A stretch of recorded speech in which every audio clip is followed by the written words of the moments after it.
Esto que les voy a contar pasó hace unos 2 años. No soy un tipo que se asuste fácil.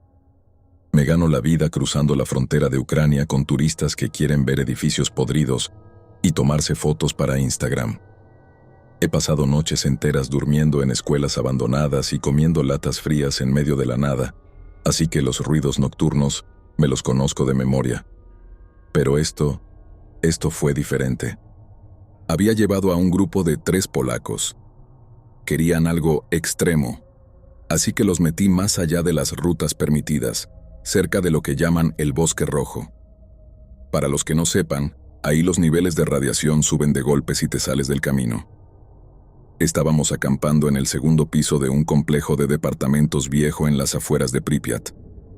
Era una de esas noches donde el silencio es tan pesado que hasta te duelen los oídos. Cerca de las 2 de la mañana, me desperté porque mi contador Geiger empezó a hacer clic. No era el ruido rápido de una zona caliente, era un ritmo constante, como un reloj. Clic, clic, clic. Me asomé por la ventana rota. Abajo, entre la maleza que se ha tragado las calles, vi a alguien. O eso pensé. Era una figura alta, muy delgada, parada justo debajo de un poste de luz oxidado. Llevaba lo que parecía un traje de protección química viejo, de esos de hule gris que usaban los liquidadores en el 86, pero el traje se veía pegado a la piel, como si fuera su propia carne. Pensé que era otro stalker, o quizás un patrullero militar intentando asustarnos. Le silbé bajo para llamar su atención y decirle que se largara. Ahí fue cuando se me heló la sangre. La cosa no se dio la vuelta. En lugar de eso, su cuello empezó a estirarse. No es broma. Juro por mi vida que el cuello creció unos 20 centímetros mientras la cabeza giraba lentamente hacia mi ventana. No tenía máscara. Donde debería estar la cara, solo había una masa de tejido cicatrizado, sin nariz, y unos ojos amarillentos que brillaban con la luz de mi linterna. Y entonces empezó a imitarme. Soltó un silbido exactamente igual al mío. El mismo tono, la misma duración. Me quedé congelado. Agarré mi cuchillo y mi linterna, pero la cosa empezó a caminar hacia el edificio. No caminaba como una persona. Sus rodillas se doblaban hacia atrás, como las de un pájaro o un ciervo, y cada paso hacía un sonido metálico, como si tuviera garras en lugar de pies. Desperté a los polacos a susurros. No pregunten nada, agarren sus cosas ya, les dije. Estaban confundidos, pero me vieron la cara y no dijeron ni una palabra. Podíamos oír a esa cosa entrando al portal del edificio. Clac, clac, clac. Las garras golpeando el concreto. Lo peor fue cuando llegamos a la escalera. Estábamos en el segundo piso y la cosa ya estaba en el primero. De repente, escuché la voz de uno de los polacos, de Marek, diciendo: «Oigan, me olvidé la mochila, esperen». Me detuve en seco y miré a Marek. Él estaba justo al lado mío, pálido, con la boca cerrada. Los 3 me miraban a mí. La voz había venido desde abajo, desde la oscuridad de las escaleras. Era la voz de Marek, perfectamente idéntica, pero con un tono vacío, como si alguien estuviera reproduciendo una grabación vieja. «Marek, ven aquí abajo, encontré algo», repitió la voz desde la oscuridad. Salimos corriendo por la escalera de incendios del exterior. No miré atrás hasta que llegamos a la camioneta que teníamos escondida a 2 kilómetros de ahí. Mientras arrancaba el motor, las luces iluminaron el borde del bosque. Ahí estaba, parado entre 2 pinos muertos. Ya no intentaba parecer humano. Estaba en 4 patas, pero sus extremidades eran demasiado largas, como si las hubieran estirado en una máquina de tortura. Lo último que escuché antes de pisar el acelerador fue el sonido de mi propia voz, saliendo de ese bosque, gritando: «¡Arranca! ¡Arranca! ¡Ya vienen!». No he vuelto a la zona desde entonces. Vendí mi equipo y ahora trabajo en una tienda en Kiev. La gente me pregunta por qué dejé de ser guía si pagaban tan bien.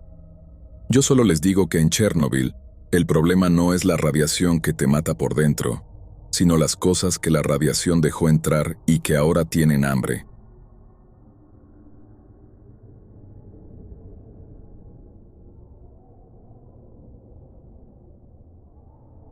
Después de lo que me pasó con los polacos, me quedé un tiempo en Kiev, tratando de convencerme de que había sido una alucinación por el cansancio.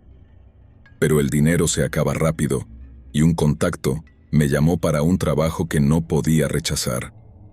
No era para llevar turistas, sino para ayudar a un tipo que decía ser biólogo a recuperar unas muestras de suelo cerca de la estación de tren de Yanov, ahí mismo en la zona. El tipo se llamaba Artyom. Tenía todo el equipo, medidores de última generación, trajes de protección de primera y, lo que más me convenció, una escopeta Mossberg 500. Pensé que con un arma así, cualquier cosa que se moviera en la oscuridad tendría problemas. Qué equivocado estaba. Llegamos a la estación de tren al atardecer. El lugar es un cementerio de vagones oxidados y locomotoras que parecen esqueletos de ballenas metálicas. Artyom estaba obsesionado con una zona de túneles de mantenimiento que pasaban por debajo de las vías. Decía que la vegetación ahí abajo estaba creciendo de un color azulado y necesitaba muestras. Bajamos. El aire ahí abajo era pesado. Olía a ozono y a algo podrido, como carne que lleva semanas bajo el sol. Encendimos las linternas de los cascos. Todo iba bien, hasta que llegamos a un cruce de túneles. Artyom se detuvo en seco. ¿Escuchaste eso?, me preguntó susurrando. No escuché nada, le dije, apretando el mango de mi linterna. De repente, desde el fondo del túnel oscuro, se escuchó un sonido metálico. Clang, clang, como si alguien estuviera golpeando un tubo con una piedra. Y luego, una voz.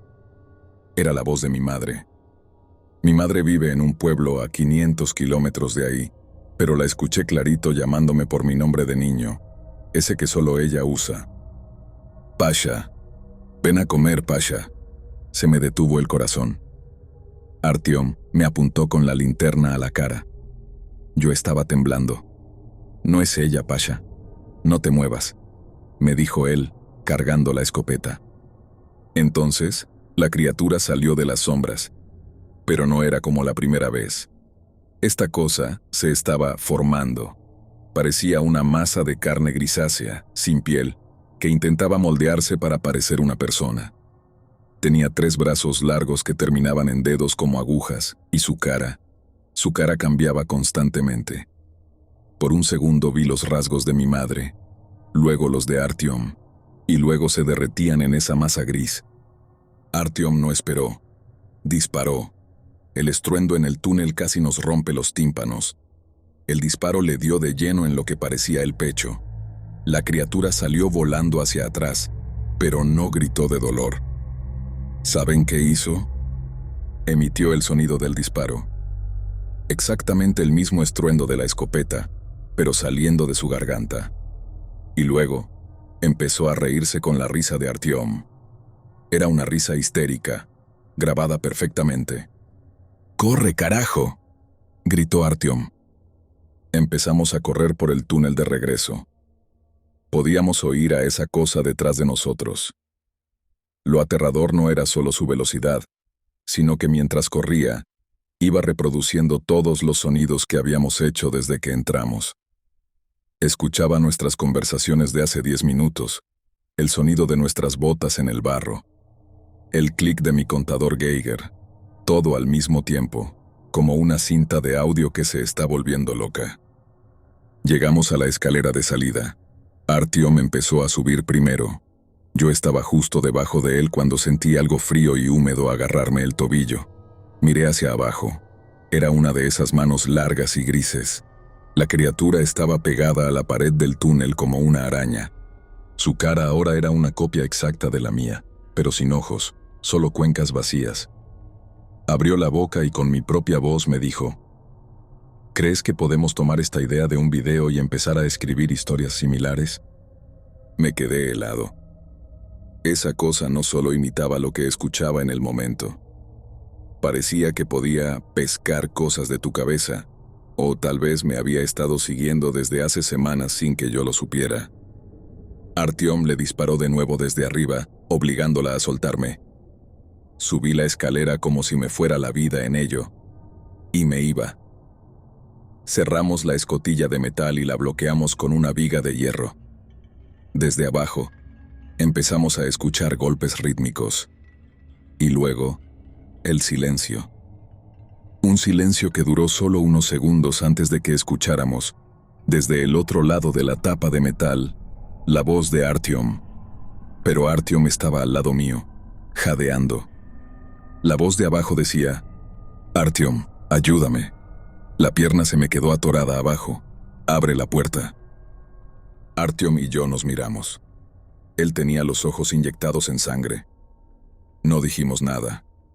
Caminamos hacia la camioneta sin mirar atrás, mientras la criatura seguía rogando abajo con la voz de mi amigo, llorando y pidiendo clemencia.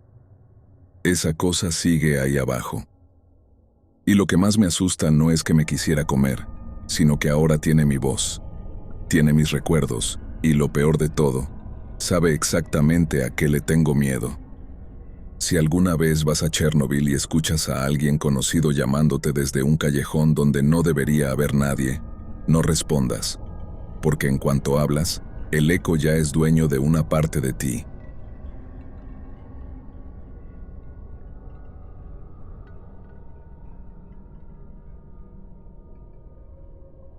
Esta historia me pasó hace unos 3 años, cuando todavía me dedicaba a mover chatarra y piezas de cobre de la zona de exclusión hacia el mercado negro de Kiev. No es algo de lo que me sienta orgulloso, pero pagaba las cuentas. Esa noche me había metido en el Bosque Rojo, que es básicamente el lugar más radiactivo de todo Chernobyl. El nombre no es por arte de magia. Después de la explosión del 86, los pinos absorbieron tanta radiación que se murieron y se pusieron de un color naranja rojizo. Es un lugar muerto. No hay pájaros, no hay insectos, solo un silencio que te hace zumbar los oídos. Yo iba con un tipo al que llamábamos Dima. Él tenía un detector de metales y yo llevaba las mochilas. Estábamos buscando unos cables de alta tensión que, según los mapas viejos, estaban enterrados cerca de una estación de servicio abandonada en el borde del bosque. Eran como las 11 de la noche cuando el ambiente cambió. No sé cómo explicarlo, pero el aire se puso pesado, como cuando va a caer una tormenta eléctrica y se te erizan los pelos del brazo. Dima se detuvo y apagó su detector. ¿Escuchaste eso?, me preguntó en un susurro. Solo el viento, le dije, aunque sabía que no había ni una brisa. Entonces lo oímos de nuevo.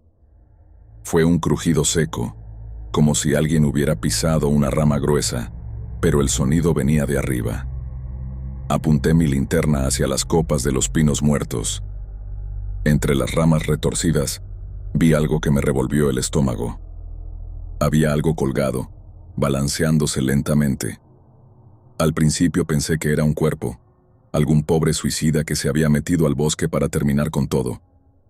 Pero cuando la luz de mi linterna lo enfocó bien, me di cuenta de que no tenía ropa. Era una figura blanca, pálida como la cal, con extremidades que parecían demasiado largas para su torso. Lo más aterrador era su piel. Se veía translúcida, casi como si pudieras ver los músculos moviéndose debajo. No tenía pelo, y su cabeza era pequeña, terminando en una barbilla muy afilada. «Vámonos de aquí, Pasha», dijo Dima, retrocediendo. Pero la cosa nos vio. Sus ojos no brillaron con la linterna como los de un animal. Eran 2 cuencas oscuras, hundidas, que parecieron absorber la luz. De un salto, bajó del árbol. No se cayó, simplemente se deslizó como si no tuviera peso. Cayó en 4 patas a unos 10 metros de nosotros. En ese momento, el olor nos pegó de frente. Era un olor a metal quemado mezclado con algo químico, como si hubieran dejado un laboratorio abierto por décadas. La criatura se puso de pie lentamente. Medía fácilmente 2 metros. Empezó a hacer un sonido, un chasquido rítmico con la garganta. Clic, clic, clic, que sonaba exactamente igual a mi contador Geiger cuando entra en una zona de alta radiación. Era como si estuviera imitando el sonido de nuestras propias herramientas para confundirnos. Dima entró en pánico. Soltó el detector de metales y salió corriendo hacia la camioneta. Yo me quedé paralizado un segundo más de lo debido. Vi cómo esa cosa empezaba a correr tras él, pero no corría como un hombre. Sus codos y rodillas se doblaban en ángulos imposibles, moviéndose como un insecto gigante a través de la maleza. Corrí como nunca en mi vida. Escuchaba a esa cosa detrás de mí, haciendo ese chasquido de contador Geiger cada vez más rápido. Clic, clic, clic, clic. El sonido se me metía en la cabeza, dándome unas náuseas horribles. Llegué a la camioneta justo cuando Dima estaba arrancando. Salté a la parte de atrás y golpeé el techo para que acelerara. Mientras salíamos de los límites del bosque rojo, miré hacia atrás con la linterna. La cosa estaba parada en medio del camino de tierra, bajo la luz de la luna. Levantó un brazo largo y delgado y se quedó ahí, inmóvil, viéndonos desaparecer. Lo peor vino al día siguiente. Cuando revisamos nuestras pertenencias, el detector de metales de Dima, que se había quedado tirado en el bosque, apareció en el asiento trasero de la camioneta. No tenemos idea de cómo llegó ahí. La camioneta estuvo cerrada todo el camino de regreso, y hay algo más. Desde esa noche, a veces, cuando estoy en mi casa en silencio, empiezo a escuchar ese chasquido rítmico dentro de las paredes. Clic, clic, clic. Sé que esa cosa no me siguió físicamente, pero siento que, de alguna manera, se quedó grabada en mis oídos. En Chernóbil, dicen que la radiación te cambia las células, pero nadie te advierte sobre las cosas que cambian tu mente después de que las ves.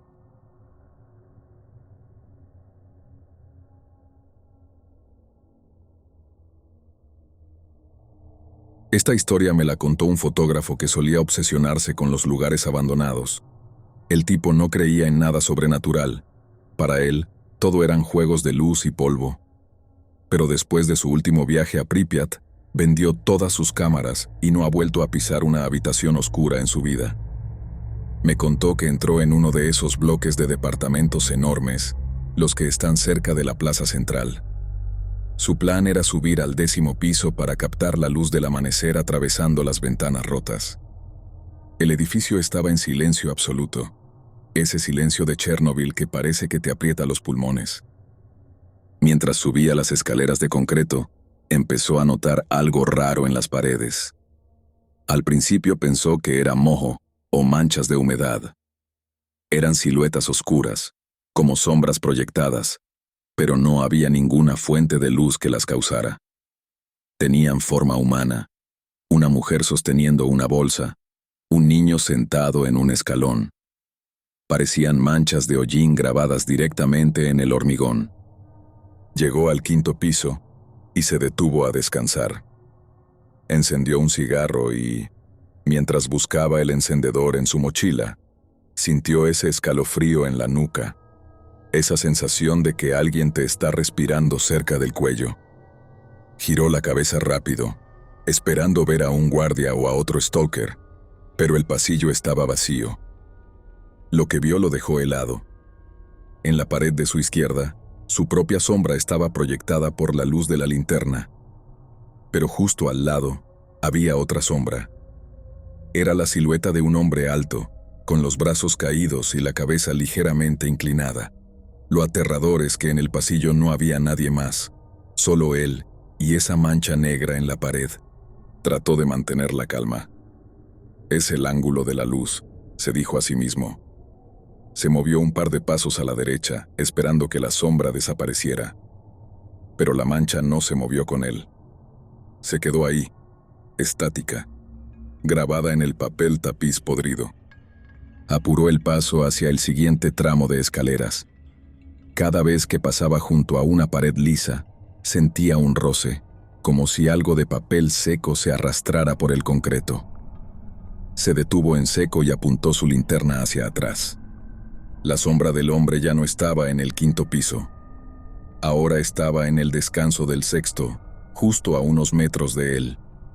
No se despegaba de la pared, era totalmente plana, bidimensional, pero se había movido. Estaba más cerca. Y lo peor fue que, esta vez, la sombra ya no tenía los brazos caídos. Una de sus manos negras estaba levantada, como si estuviera a punto de tocarle el hombro. El fotógrafo entró en pánico. Empezó a correr hacia arriba, olvidándose de las fotos y de todo. En cada piso que pasaba, veía que las sombras de las paredes habían cambiado de posición. La mujer con la bolsa ahora estaba mirando hacia las escaleras. El niño sentado ahora estaba de pie, señalándolo. Era como si toda la ciudad de Pripyat, o lo que quedó de su gente, se hubiera despertado con su presencia. Llegó a una habitación sin salida al final de un pasillo largo. Se encerró y pegó la espalda contra la ventana, mirando hacia la única puerta. La luz de su linterna empezó a parpadear. En la pared de enfrente, vio cómo la mancha negra del hombre alto se deslizaba por debajo de la puerta, subía por la pared y se estiraba hacia el techo.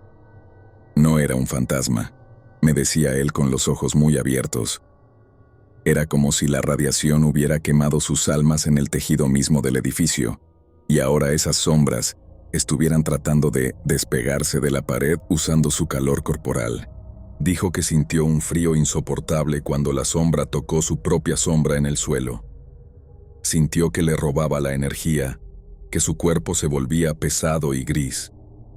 En un último arranque de adrenalina, saltó por la ventana hacia el balcón del piso de abajo, lastimándose la pierna, pero no se detuvo hasta llegar a la zona segura de los militares.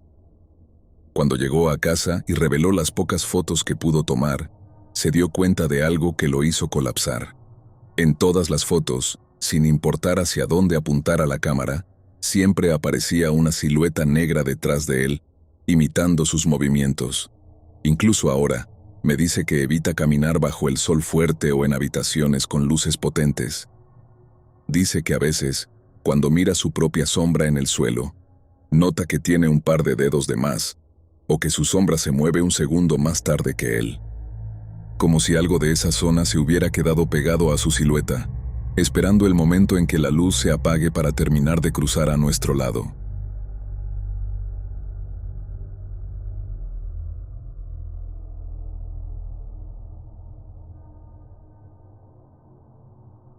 No me importa si no me creen. Lo único que sé es que renuncié a mi puesto en el sarcófago esa misma noche, y no he vuelto a acercarme a menos de 100 kilómetros de la zona de exclusión. Eran las 3 de la mañana. Me tocaba el turno de monitoreo visual en el sector C, una zona que lleva sellada desde que pusieron la segunda estructura de contención. Estaba solo en la sala de control, mirando los monitores de visión nocturna que apuntan a los pasillos que están justo encima del reactor 4. El silencio en esa sala es tan denso que puedes oír tu propio pulso. De repente, la cámara 12 empezó a dar interferencias. Aparecieron esas rayas blancas que salen cuando hay mucha estática o un pico de radiación. En medio de la nieve visual, vi a un hombre. No era un guardia. Llevaba el uniforme viejo de los años 80, la gorra de tela blanca, la camisa de algodón y un delantal de plomo que le quedaba grande. No tenía máscara, no tenía guantes. Estaba parado frente a una puerta de acero que lleva soldada 30 años. Lo más extraño es que no se veía sólido. Era como una mancha de luz azulada que quemaba la imagen del monitor. En el video, el tipo empezó a golpear la puerta. No con las manos, sino con una pala de construcción vieja. Yo no podía oír los golpes a través de la cámara, pero veía cómo el metal de la puerta se abollaba con cada impacto. Aquí control central. Tenemos un intruso en el sector C, dije por la radio, con la voz temblorosa. Nadie respondió, solo estática. Decidí que no podía quedarme ahí mirando. Agarré mi linterna y mi medidor de mano y bajé por los túneles de servicio. Pensé que tal vez era un stalker que se había colado, aunque era casi imposible llegar hasta ahí. Cuando llegué al pasillo de la cámara 12, el aire olía a metal quemado y a ozono, como si hubiera caído un rayo justo al lado mío. Apunté la linterna. El pasillo estaba vacío, pero la puerta de acero. La puerta tenía las marcas de los golpes. Eran hendiduras frescas. El metal todavía estaba caliente.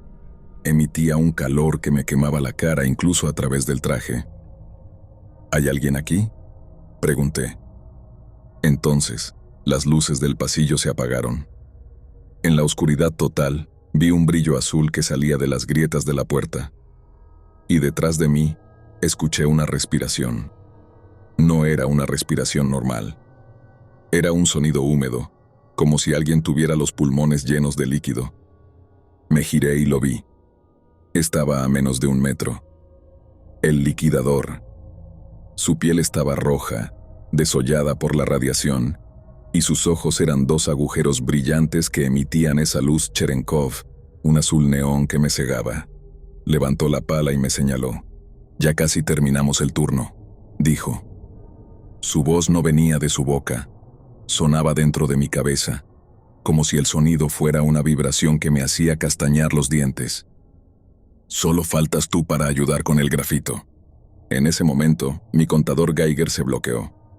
La aguja se fue al máximo y el aparato empezó a emitir un pitido continuo, un grito electrónico que me rompió los oídos. Sentí que mis pulmones empezaban a arder, como si estuviera respirando brasas. Salí corriendo de ahí, subiendo las escaleras de 3 en 3. No miré atrás hasta que crucé la primera esclusa de descontaminación. Los guardias me encontraron colapsado en el suelo. Me pasaron el escáner, y aunque mi traje estaba limpio de polvo radiactivo, mi dosímetro personal marcaba una dosis de exposición que debería haberme matado en el acto. Los médicos no supieron explicarlo. Dijeron que era imposible haber recibido tanta carga sin que hubiera una fuga de material. Pero yo sé lo que pasó. Esos hombres que murieron en el 86 no están descansando. Están atrapados en un bucle eterno, repitiendo la limpieza una y otra vez. Y lo peor es que están buscando relevos. A veces, cuando cierro los ojos para dormir, sigo viendo ese brillo azul debajo de la puerta de mi cuarto. Y escucho, muy bajito, el sonido de una pala golpeando el concreto. Cling, cling, cling, esperando a que mi turno comience.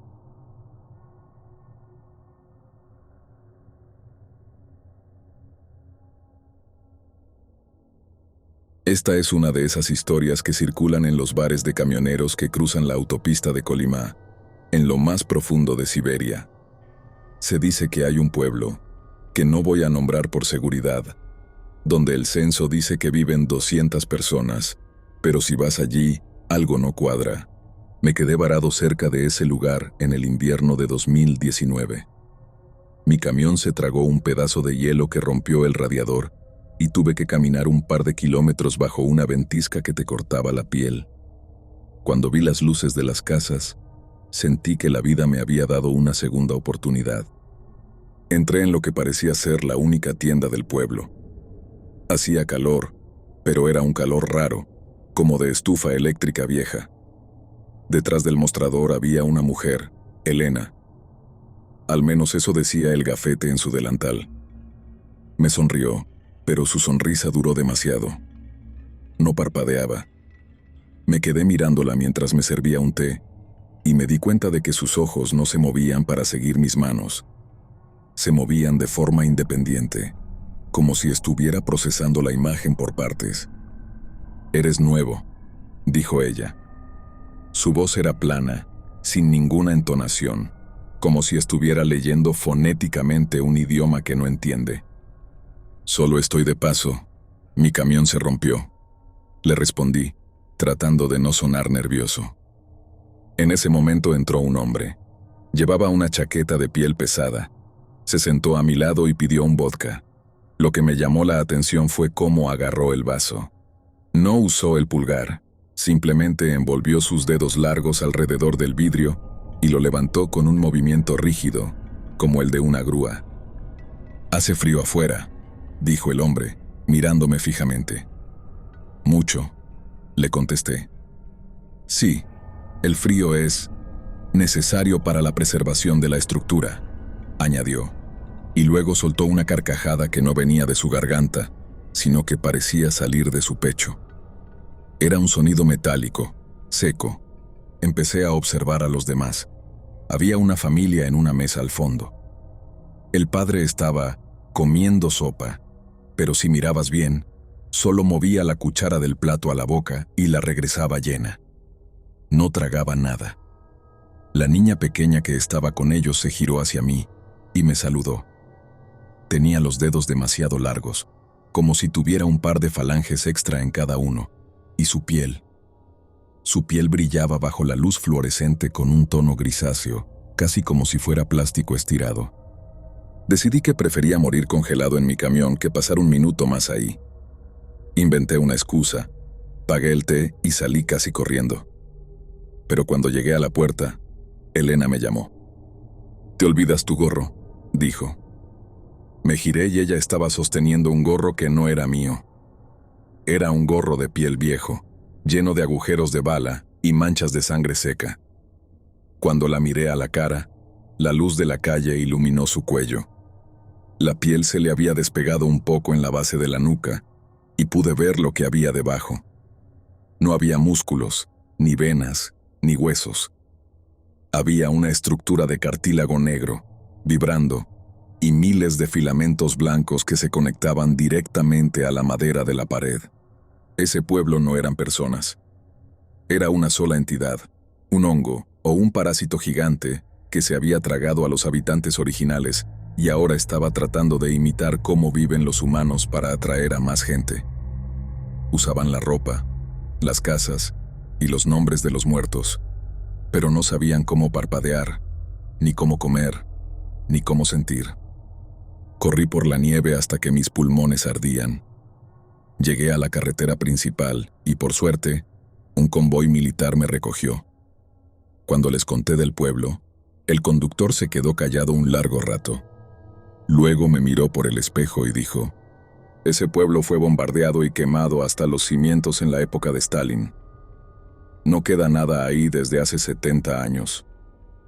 Lo que viste es la zona tratando de aprender a ser nosotros. Ahora, cada vez que conozco a alguien nuevo, lo primero que hago es mirar si parpadea. Si tarda demasiado, o si sus dedos se mueven con esa rigidez mecánica, simplemente me doy la vuelta y me voy. Porque sé que en algún lugar de Siberia hay un pueblo que tiene hambre y que cada día imita mejor nuestra forma de hablar».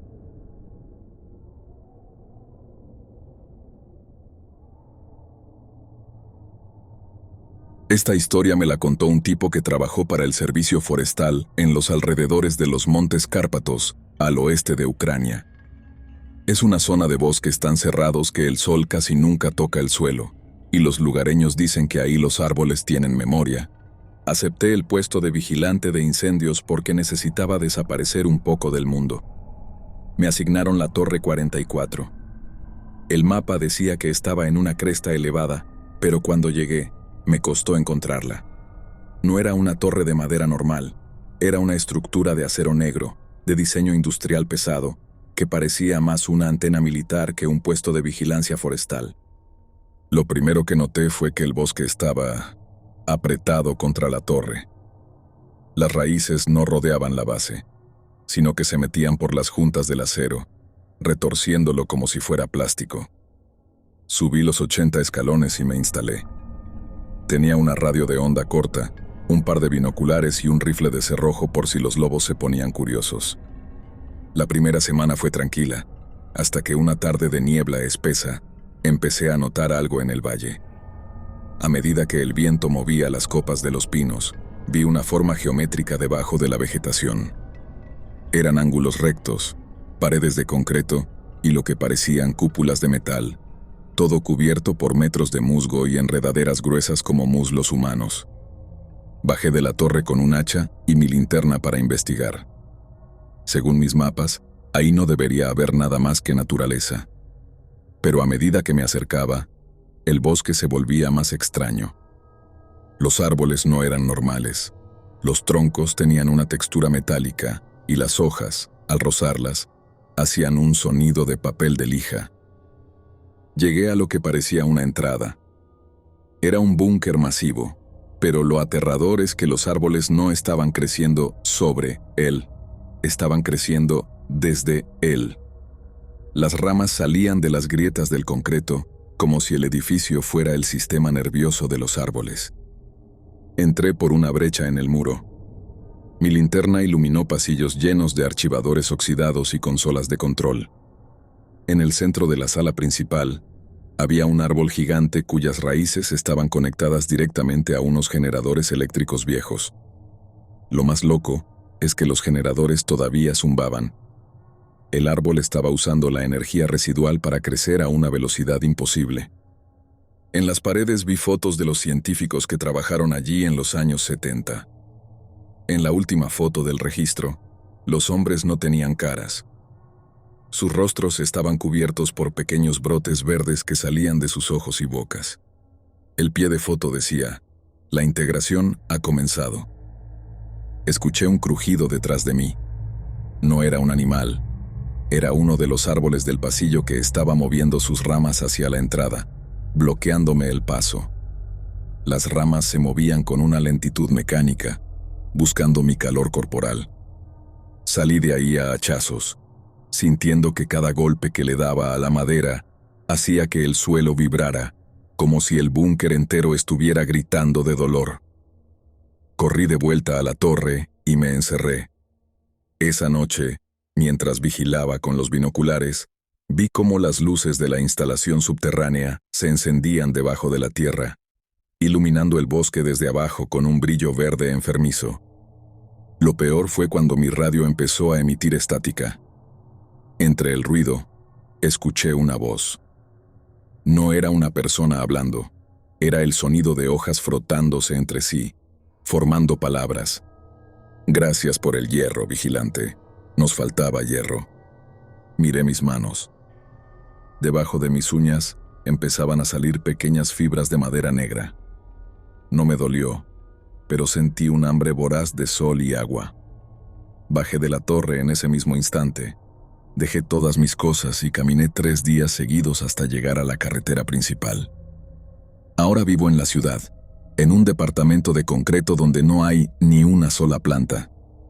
Mis amigos me preguntan por qué no tengo ni un cactus, pero ellos no saben lo que es sentir que tus venas se vuelven raíces y que el bosque no es un lugar. Es un organismo que está esperando a que te quedes quieto lo suficiente para convertirte en parte de su estructura.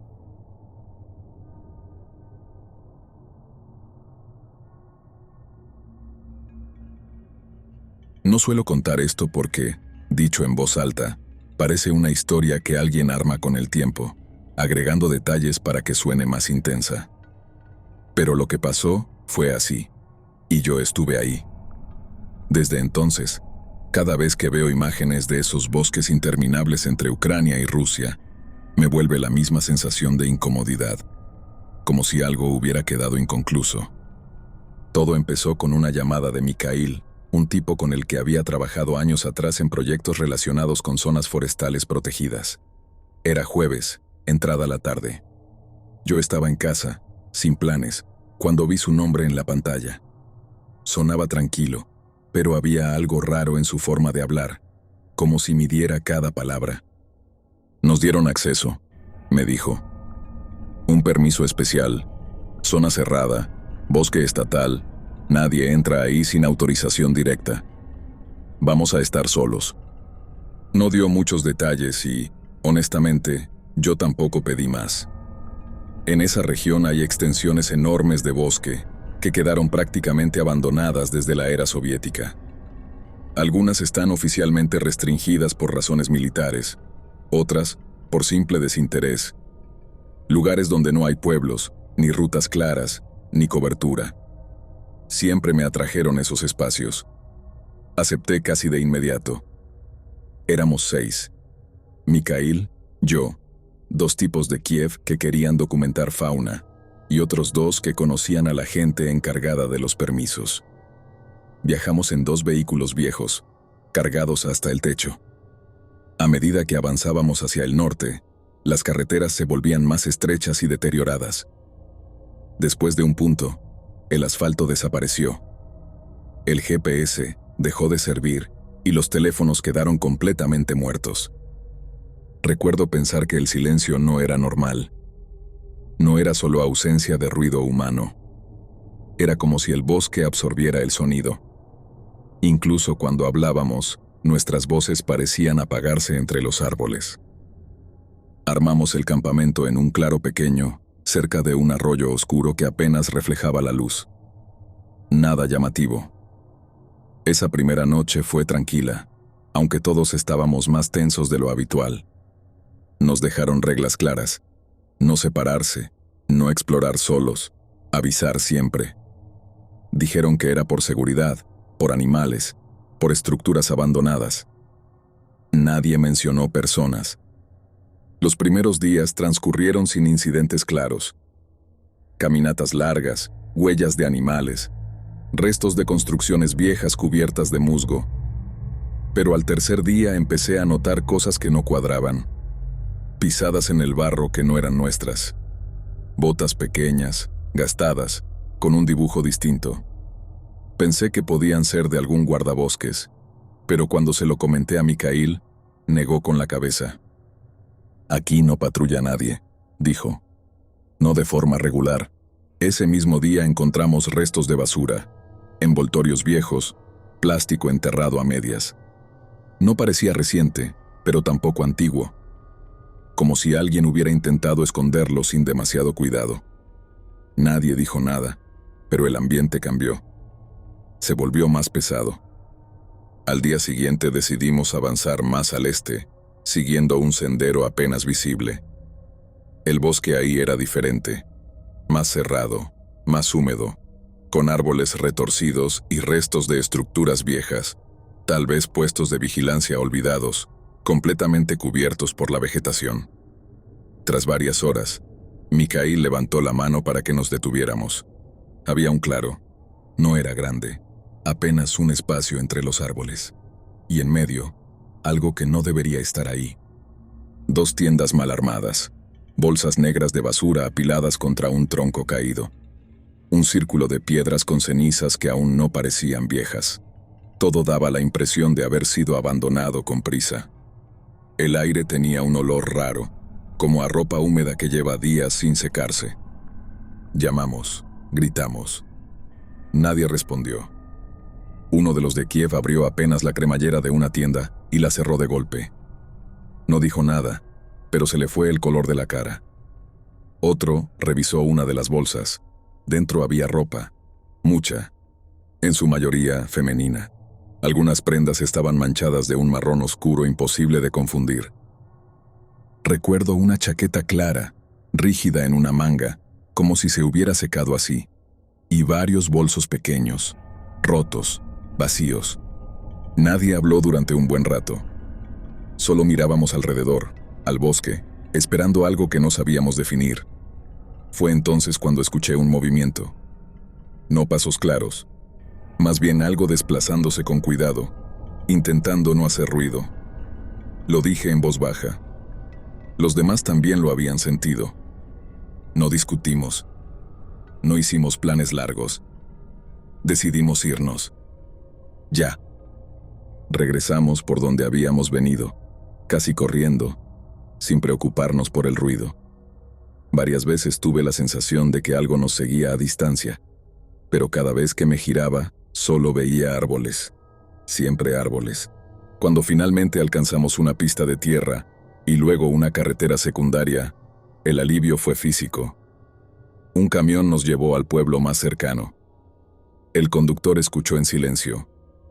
No hizo preguntas. Avisamos a la policía local. Tomaron nota, preguntaron, prometieron investigar. 2 días después nos dijeron que habían ido al lugar. No había nada, ni tiendas, ni bolsas, ni piedras. El claro estaba limpio, como si nunca hubiera existido un campamento allí. Solo marcas leves en el suelo, casi imperceptibles. Nunca volvieron a contactarnos. No hubo noticias. No hubo explicaciones. A veces me pregunto si el cansancio nos jugó una mala pasada. Pero entonces recuerdo el olor, la ropa, el silencio del bosque después. Y sé que hay zonas, en esos bosques entre Ucrania y Rusia, donde no importa cuántos permisos tengas, no todo quiere ser encontrado, y algunas cosas prefieren que nadie se quede demasiado tiempo mirando.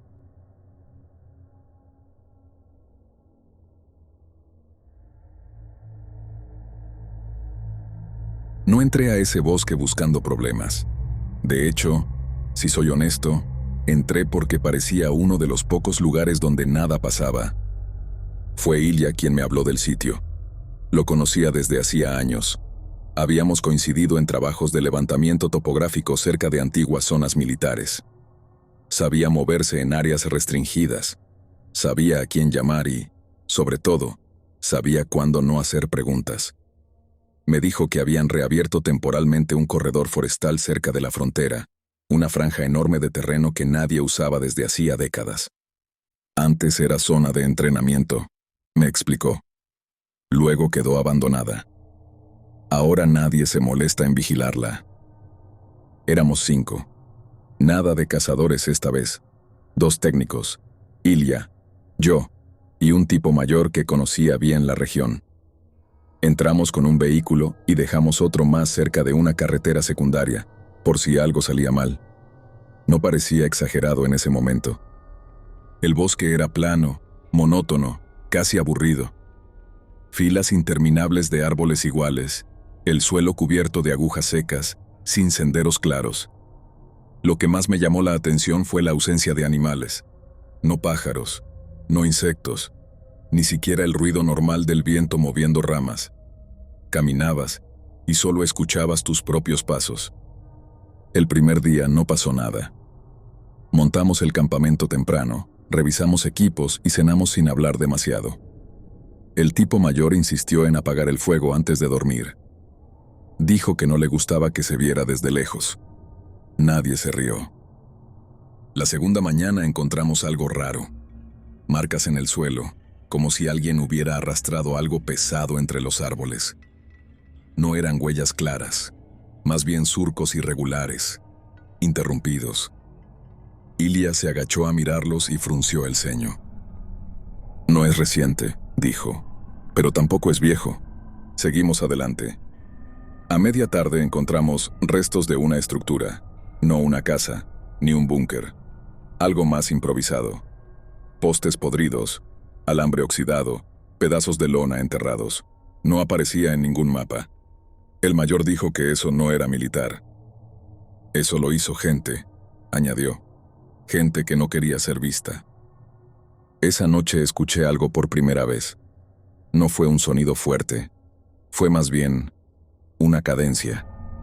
Como pasos que se detenían cada vez que yo me movía dentro de la tienda. Pensé que era mi imaginación hasta que uno de los otros murmuró mi nombre desde la oscuridad. ¿Escuchas eso? Nadie salió. Esperamos. Después de un rato, el sonido se alejó. No volvió. A la mañana siguiente notamos que algo había estado alrededor del campamento. El suelo estaba marcado, no con huellas claras, sino con zonas donde las hojas habían sido apartadas con cuidado. Como si alguien se hubiera movido despacio, evitando dejar rastros obvios. Ilya propuso avanzar hacia el norte y salir antes de lo previsto. Nadie discutió. Fue entonces cuando encontramos el pozo. No era profundo, pero estaba cubierto con ramas viejas y tierra suelta. Si no fuera porque uno de nosotros casi cae dentro, no lo habríamos visto.